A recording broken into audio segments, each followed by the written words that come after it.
the most successful co-founding relationships are very similar to the most successful marriages. What I think makes a marriage successful is when you grow vis-a-vis your partner together, where you never wake up one morning and say, I've outgrown you. I used to be here and you were an equal partner, and now I'm just, I've evolved and you haven't kept up. And one of the reasons why I think I've known my wife for 20 years, we haven't always been married, obviously, but we've been married for 10 and known each other for 20. Not a day goes by that I don't think, I got to work to impress this girl. She's really smart. She can totally outpace me. I need to read a new book. So, she always surprises me, and I always try to stay on top of my game.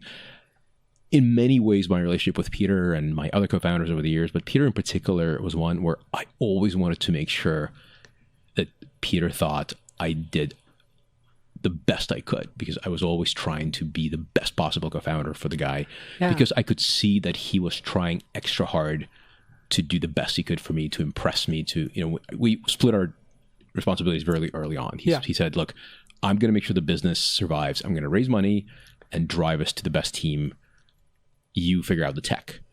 And from that point on, my marching orders were always, if there's a tech thing to solve, I got to make sure Peter's really impressed. And I don't doubt that his point of view had always been, if we ever come up against running out of money, I got to make sure this guy Max sees that I'm good for my word. And amazing. I think that relationship has been in many ways seminal and formative in my view of how to start companies, how to run companies, how to treat co-founders, how to be inspired. And no person, no relationship without it warts. There was a time when Peter called me from Japan and told me that if I don't ship whatever it is we were late on by 3 months, I can go find myself another co-founder. And I hung up on him, or he hung up on me. So there were plenty of moments where I was staring the guy down and he was staring me right back. Sharp elbows happen sometimes, right? Yeah. It's intense. It's very intense. But the flip side is, if you work 4 years with Russian hackers in the background and,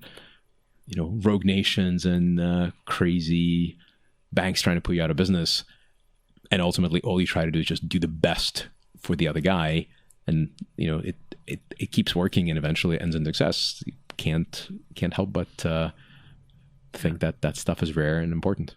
Yeah, you guys